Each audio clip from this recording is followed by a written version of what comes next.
Assalamualaikum dan salam Sarawakku sayang, bersama saya Majidah Hamdan.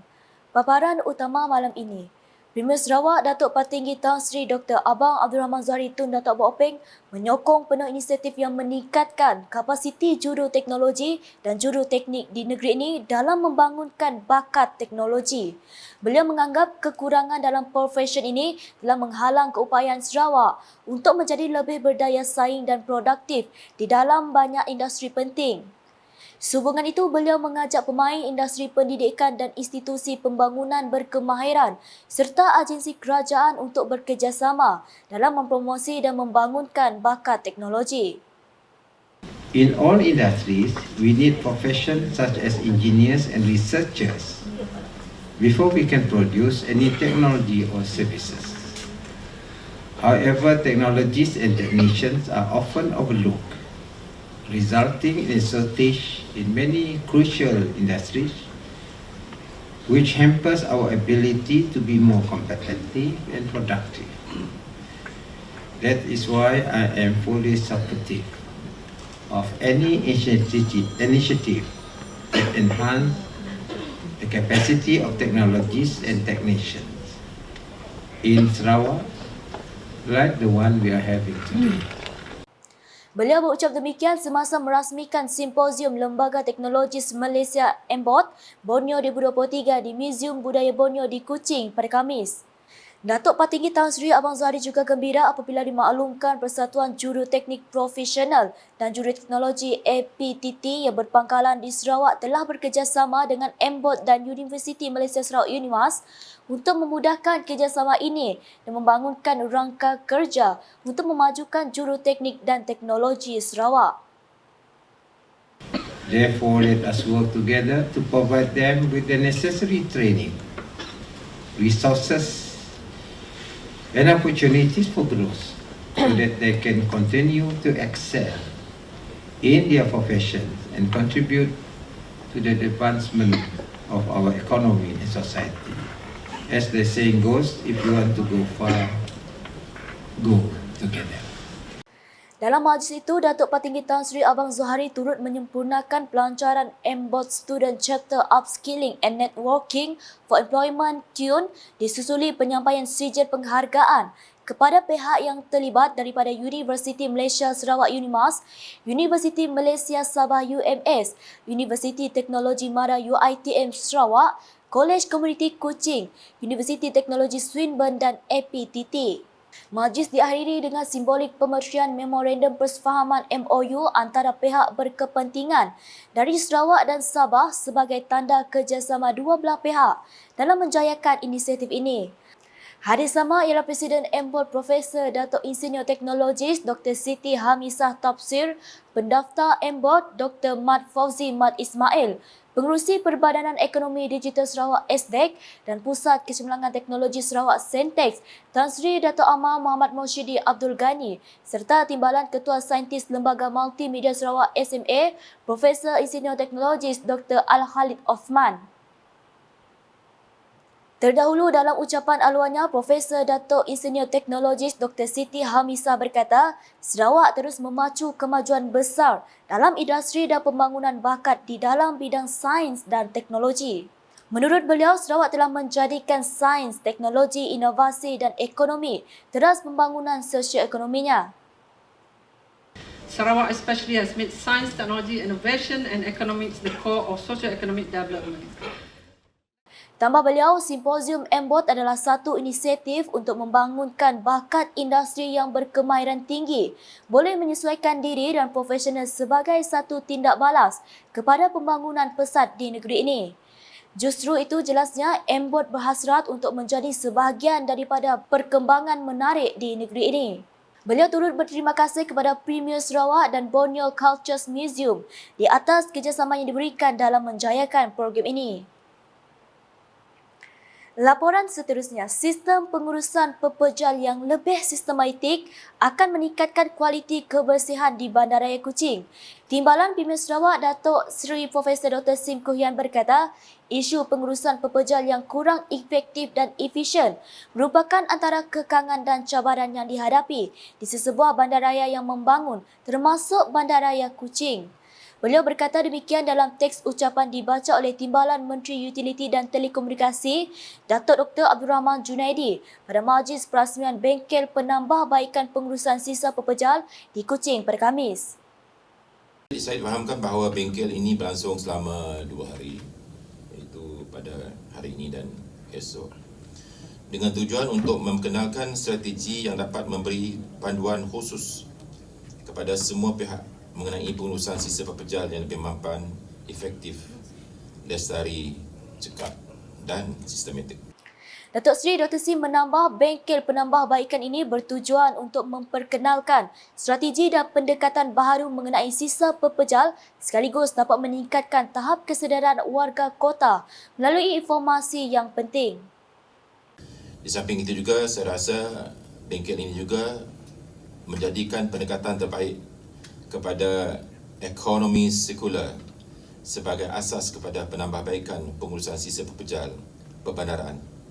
Sejajar seperti apa yang telah pun baru disarankan oleh Yang Amat Berhormat Premier Sarawak yang menyarankan agar pihak usahawan, peniaga dan orang ramai bukan sahaja dalam bandaraya Kuching, malahan di bandaraya lain dan juga di seluruh negeri melibatkan diri dalam ekonomi baru yang digelar sebagai ekonomi sekular.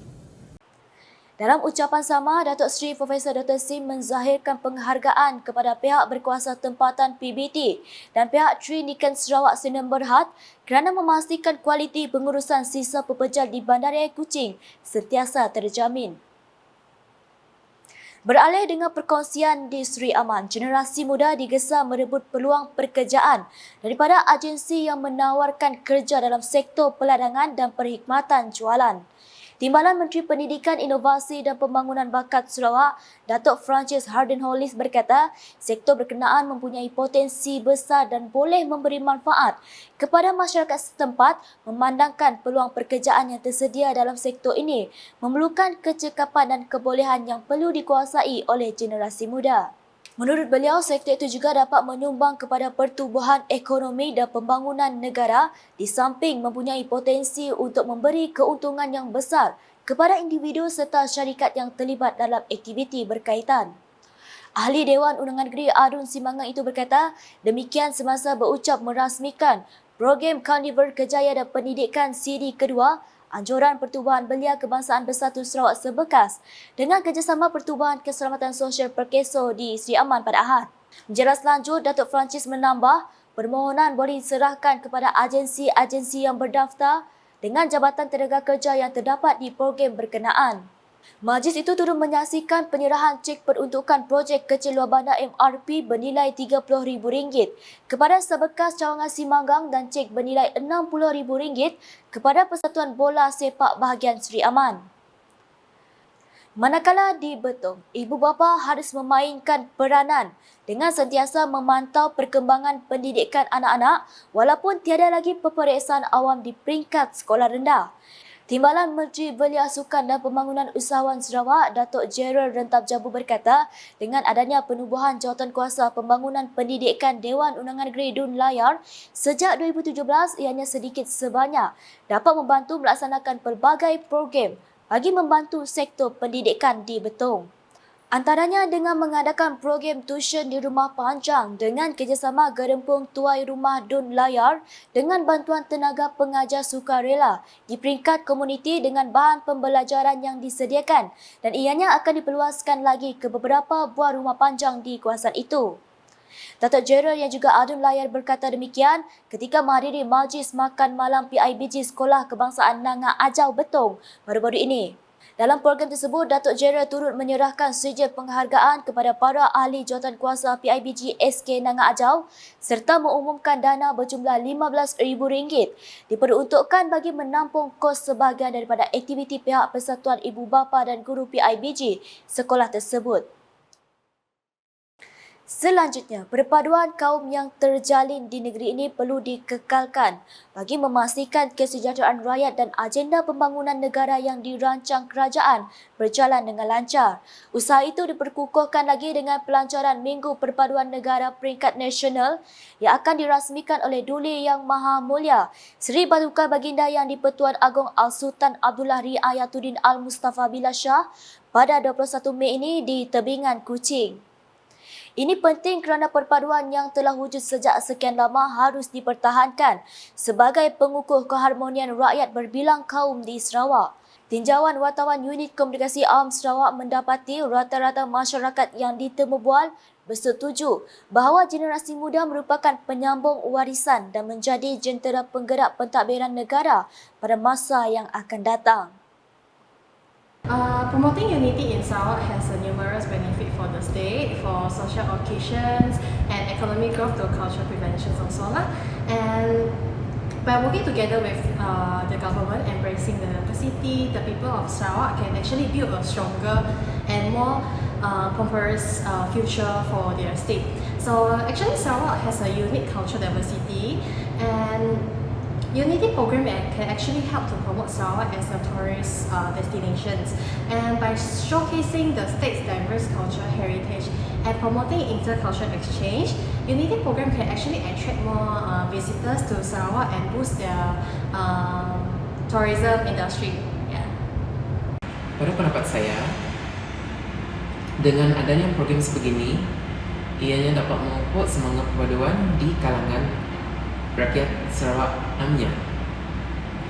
Melalui penubuhan kerajaan, perpaduan juga sesuatu dasar dan polisi dapat diperkenalkan dan dikuatkuasakan oleh pemerintah dengan lebih mudah serta cepat dirasai oleh semua pihak, khususnya rakyat, kerana semua ahli politik dan parti politik yang ada sudah mengetepikan perbezaan politik masing-masing.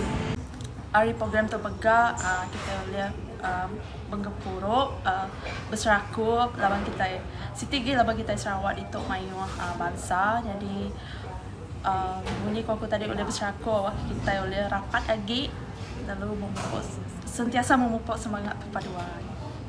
Sekian edisi malam bersama saya Majidah Hamdan. Berita berlanjut boleh didapati di semua platform media sosial UKAS, termasuk Portal UKAS.sarawak.gov.my dan UKAS Channel di YouTube. Sebelum mengakhiri Buletin UKAS, saksikan perasmian Simposium Lembaga Teknologis Malaysia Borneo 2023 di Museum Budaya Borneo di Kuching pada Khamis. #Member Fakta, salam UKAS.